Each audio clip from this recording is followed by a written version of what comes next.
जय हिंद साथियों, स्वागत है आपका आज की वीडियो में।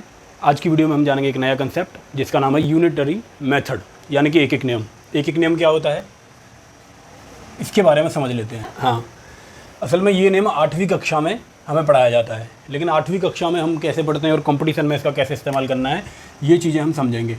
एक एक नियम यानी कि इंग्लिश में से कहते हैं यूनिटरी मेथड। इंग्लिश को हमने ब्रैकेट में लिखा है क्योंकि हिंदी को हम ज़्यादा प्रेफरेंस देते हैं भाई। तो यूनिटरी मेथड होता क्या है? यूनिटरी मेथड बेसिकली यूज़ होता है to calculate the value of a single unit, यानी कि एक इकाई की वैल्यू कैलकुलेट करने में, एक इकाई का मान निकालने में। आप सबने देखा होगा, मैं बहुत छोटे से एग्जांपल से शुरू कर रहा हूँ और इसका जो यूज़ है ना वो बहुत बड़ा है, टाइम को कम करने में, टाइम को रिड्यूस करने में, एग्जाम टाइम। पहले मैं बता देता हूँ होता क्या है ताकि बेसिक कॉन्सेप्ट आपको याद आ जाए जो 8वीं में सीखा था। जैसे कि किसी ने कहा 5 किलो चीनी का मूल्य 50 रुपये है, तो 1 किलो चीनी का मूल्य बताओ। तो आप बता देते हो भाई 50 में 5 का भाग दिया, 1 किलो चीनी का मूल्य 10 रुपये हो जाएगा। यहीं अगर आपसे पूछ ले 15 किलो चीनी का मूल्य, तो आप क्या करोगे, 1 किलो का आपने निकाल लिया, गुणा 15 से कर दोगे, 150 इसकी वैल्यू आ रही होगी। ये छोटी सी चीज़ मुझे लगता है आप सबकी समझ में आती होगी। अच्छा, अब इसका कंपटीशन में यूज़ क्या है भाई? कंपटीशन में इसका हर एक चैप्टर में यूज़ है, हर एक चैप्टर में इसका यूज़ होगा और हर एक चैप्टर में इसका यूज़ करके हम 10 से 15 सेकंड हर एक क्वेश्चन में कम कर रहे होंगे। अब वो 10-15 सेकंड कैसे हर एक क्वेश्चन में कम करनी है, अभी तुम्हें 10-15 सेकंड ना बहुत छोटी चीज़ लग रही है, लेकिन मान लो मेरे पास 30 क्वेश्चन है और हर एक क्वेश्चन में मैंने 30 सेकंड अपने कम कर लिए, तो मैंने पूरे 15 मिनट कम कर लिए पूरे एग्जाम के दौरान। तो यही छोटी छोटी चीज़ें सीखनी है, कैसे समय को कम करना है। अब देखो मैं क्या करूँगा, ये जो मैंने लिखा है, मान लो एक मैं और एग्जाम्पल लेता हूँ। मेरे पास है 15 किसी यूनिट का, किसी चीज़ की 15 यूनिट की जो वैल्यू है, या मैं कहूँ जो मूल्य है, वो 225 रुपये मुझे दिया गया है। अब आपसे पूछा जाए कि इसी के 25 यूनिट की वैल्यू बताओ, तो यूनिटरी मेथड से हम कैसे कैलकुलेट करते हैं? 15 यूनिट की वैल्यू 225 रुपये या जो भी है, तो 1 यूनिट की वैल्यू निकालेंगे, 225/15 करेंगे। और इसी में जब आपसे पूछेगा कि 25 यूनिट की वैल्यू निकाली, तो मैं क्या करूँगा, ये 1 यूनिट की वैल्यू थी 225/15, तो मैं इसमें गुणा करूँगा 25 से, ये 25 यूनिट की वैल्यू आ जाएगी। अब इसका यूज़ करके हमें टाइम को कैसे रिड्यूस करना है वो मैं आपको बता रहा हूँ। जैसे कि मैंने यहाँ लिखा 15 यूनिट 225 रुपये की हैं, यहाँ मैंने 1 यूनिट की वैल्यू निकाली, फिर मैंने 25 यूनिट की वैल्यू निकाली। तो मैं देखने में लग रहा होगा कि यही सबसे छोटा इसका सोल्यूशन है, सबसे छोटा तरीका यही है ऐसे निकालने का। लेकिन इससे छोटा एक और तरीका है जिसमें हम एक लाइन में से ख़त्म कर रहे होंगे। हम कैसे लिखेंगे भाई?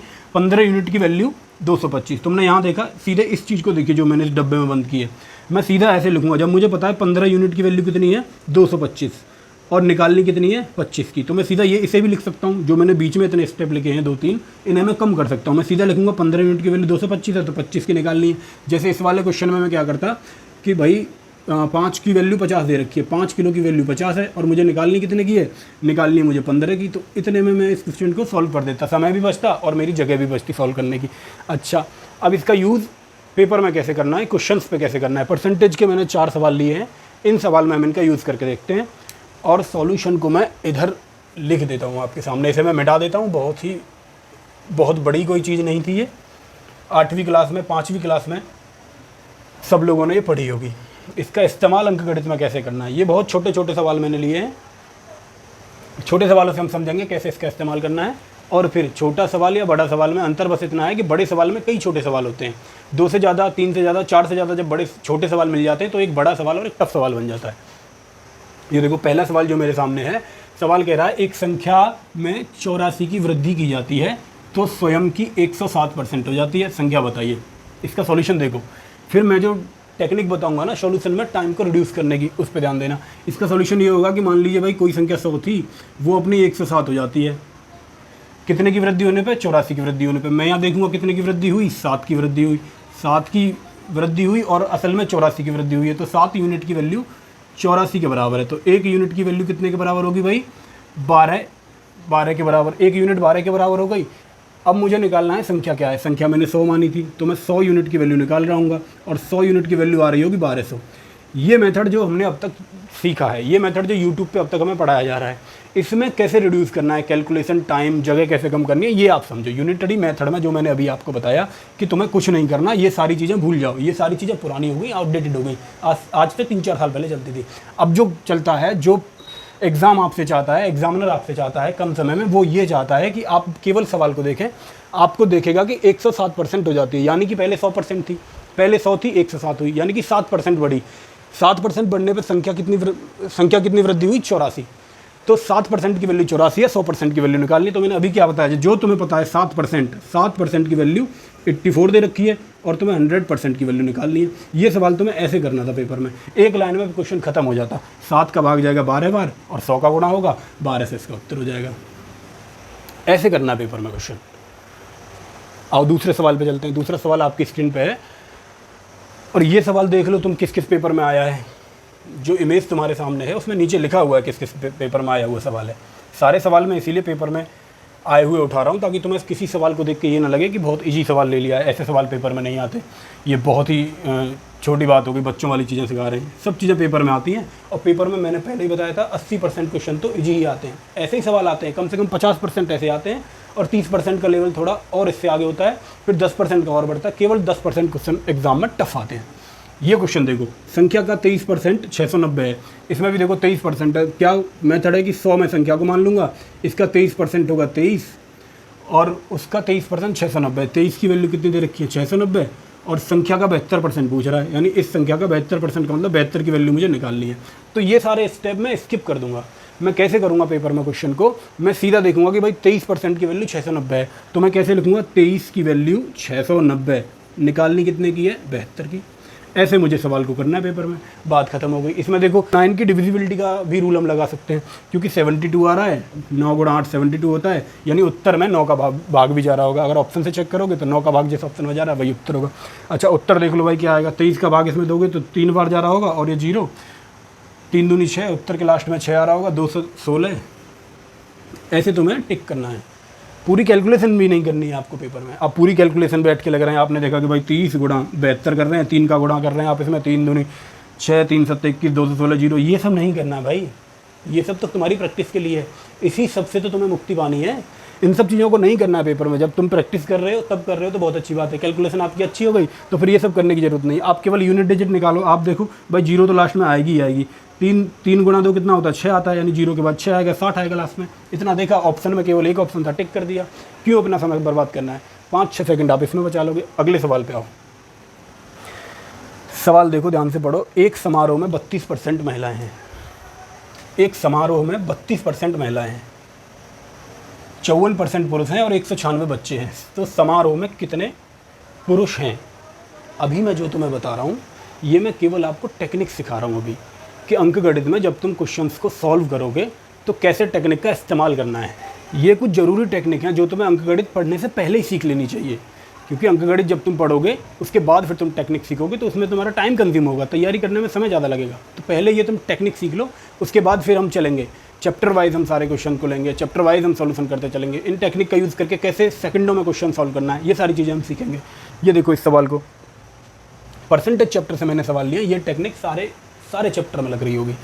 एक समारोह में 32% महिलाएं हैं, 54% पुरुष हैं और 196 बच्चे हैं। समारोह में कुल कितने पुरुष हैं? अब इस चीज़ को देखो। अब तुम कैलकुलेशन इसकी तुम्हें मन में करनी है, पूरा सॉल्यूशन नहीं लिखना वो 100 मान के वाला। यानी कि तुमने कहा कि भाई टोटल 100 रहे होंगे समारोह में, जिसमें से महिलाएं कितनी थी? महिलाओं को डब्ल्यू से वुमेन कितनी थी? 32 और मैन कितने थे? 54। फिर तुमने इनको जोड़ा, ये 4 और 2 6 हुए, 5 और 3 8 86 हुए ये टोटल। अब तुम कहोगे भाई बचे कितने? जितने बचे हैं वो बच्चे हैं। 100 में से 86 गए तो 14 बचे, 14 बच्चे हैं। 14 की वैल्यू 196 हुई, 1 की वैल्यू 14 हुई और पूछ रहा है कितने पुरुष हैं? पुरुष कितने हैं? 54। और तुम यहाँ 54 की वैल्यू बैठ के निकाल रहे हो। ये सब चीज़ें पेपर में नहीं करनी है। सिंपल सा कॉन्सेप्ट, थोड़ा सा दिमाग लगाना है, थोड़ी कैलकुलेशन यहाँ करनी है और थोड़ी सी कैलकुलेशन हमें पेपर पे करनी है। देखो 32% महिलाएं हैं, 54% पुरुष हैं। तो इतनी चीज़ तुम्हारी समझ में आ गई कि 100 में से 32 और 54 तो बट गया। 32 और 54 तुम यहीं जोड़ोगे, 4 और 2 6, 5 और 3 8, 86 हो गया। अब तुम देखो किस चीज़ की वैल्यू सवाल में दे रखी है। सवाल में दे रखी है बच्चों की वैल्यू, यानी कि 100 में से बटने के बाद जो बचा है वो बच्चे हैं। देखा तुमने, 100 में से 86 कम हो गया, 100 में से 86 घटा है, कितना बचा? 14%, यानी कि 14 की वैल्यू मुझे दे रखी है। एक एक नियम का यूज़ करेंगे, टाइम अपना बचाएंगे। 14 की वैल्यू दे रखी है तो मैं लिखूंगा 14 की वैल्यू कितनी भाई? 196, 196। निकालनी कितने की है? पुरुष की, यानी कि 54 की निकालनी है। तो 14 से ये कटा 14 बार।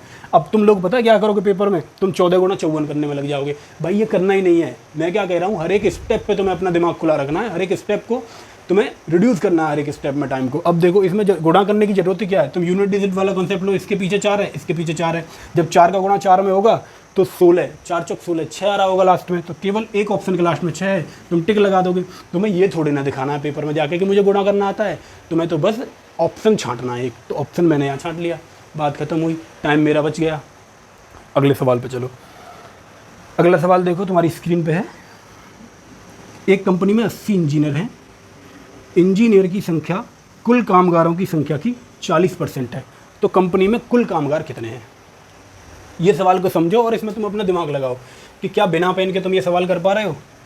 बिना पेन के ऐसा सवाल हो जाना चाहिए। जब एक क्वेश्चन बिना पेन के करोगे तभी क्वेश्चन को तुम 20 से 25 सेकंड में सॉल्व कर पाओगे पेपर में, क्योंकि इस क्वेश्चन को पढ़ने में ही तुम्हें कम से कम 10 सेकंड लग जाएंगे, उसके बाद सोचोगे फिर सॉल्व करोगे, 1 मिनट से ज़्यादा समय ले जाओगे।